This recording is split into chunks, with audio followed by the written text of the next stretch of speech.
Kitab Amsal pasal yang ke-20 ayat yang ke-12 mencatat, telinga yang mendengar dan mata yang melihat, kedua-duanya dibuat oleh Tuhan.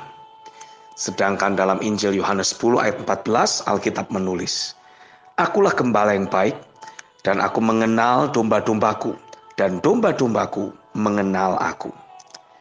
Dari dua bagian ayat di atas saja, saya sudah cukup meyakini bahwa sudah sewajarnya untuk umat Tuhan, khususnya kaum ciptaan baru, memiliki kemampuan untuk bersekutu dengan Tuhan, mendengar suara Tuhan.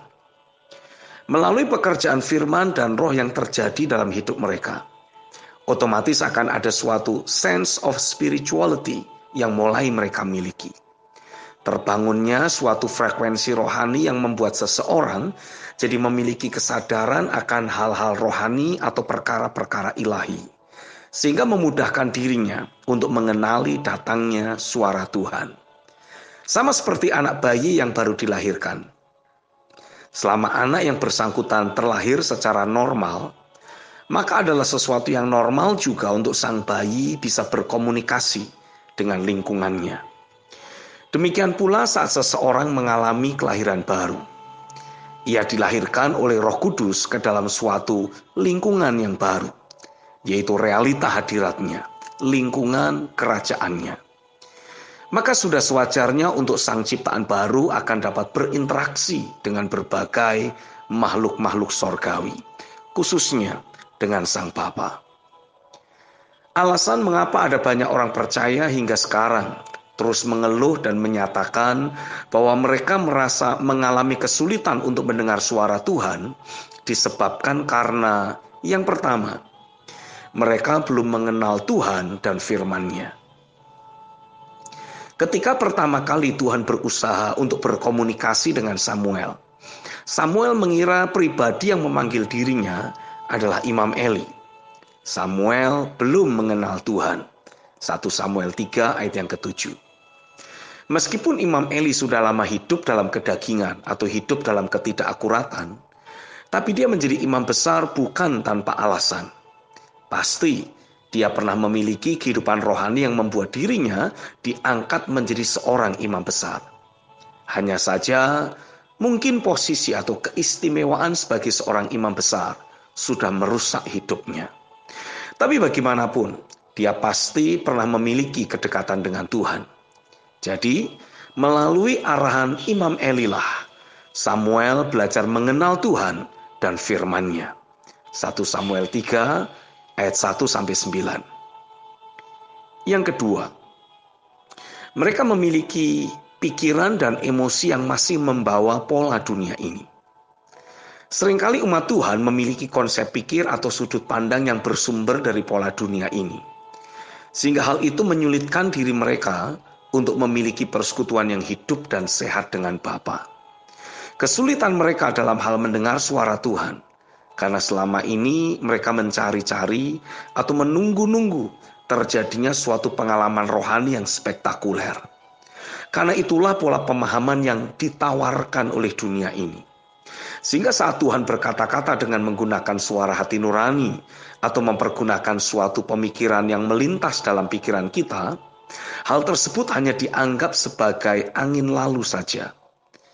Padahal ketika Tuhan berbicara dan Dia hanya mempergunakan suara hati nurani untuk berkomunikasi dengan umatnya, suara hati nurani tersebut memiliki bobot yang sama seperti saat Ia berbicara dengan memakai guntur dan halilintar. Memang efek pengaruh psikologisnya bagi orang yang bersangkutan pasti berbeda. Tapi bobot otoritas dan respon ketaatan yang dibutuhkan tetaplah sama. Di sisi yang lain, Dia adalah Allah yang berdaulat. Siapa kita mau mengatur dan menentukan bahwa kalau Tuhan menghendaki firman-Nya ditaati, maka Dia harus berbicara dengan cara yang spektakuler, atau kita tidak akan mentaatinya. Saat Tuhan memberi firman-Nya dengan cara yang sangat lembut dan bersifat pribadi, menggunakan suara hati nurani kita yang sudah dibaharui oleh darah Kristus, ataupun dengan cara-cara yang spektakuler, semuanya membutuhkan respon ketaatan mutlak dari diri kita. Yang ketiga, mereka memiliki pikiran dan emosi yang masih terdistract oleh berbagai situasi atau keadaan hidup sehari-hari. Alkitab menegaskan hanya orang yang suci hatinya yang akan dapat melihat Tuhan. Matius 5 ayat yang ke-8. Selama mata dan telinga hati kita terus terdistract oleh berbagai hal yang lahiriah, yang manusiawi, apalagi kedagingan, otomatis kemampuan kita untuk mendengar atau berkomunikasi dengan Tuhan jadi terganggu. Apalagi jika kita masih terus menyimpan ganjalan, sakit hati atau kekecewaan terhadap seseorang. Jelas hal tersebut akan menjadi tembok penghalang yang menghalangi kita memiliki persekutuan yang hidup dan sehat dengan Bapa. Injil Matius pasal 6 ayat yang ke-12 mencatat, dan ampunilah kami akan kesalahan kami, seperti kami juga mengampuni orang yang bersalah kepada kami.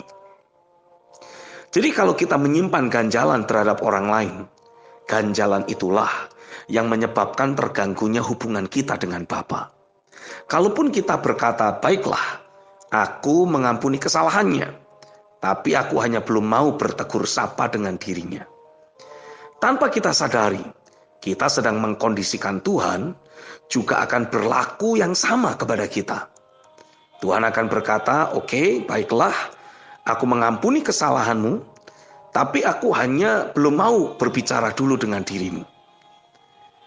Inilah salah satu alasan mengapa umat Tuhan mengalami kesulitan untuk mendengar suara Tuhan. Mata dan telinga hati mereka masih berfokus pada masalah atau luka hati atau ganjalan yang mereka rasakan.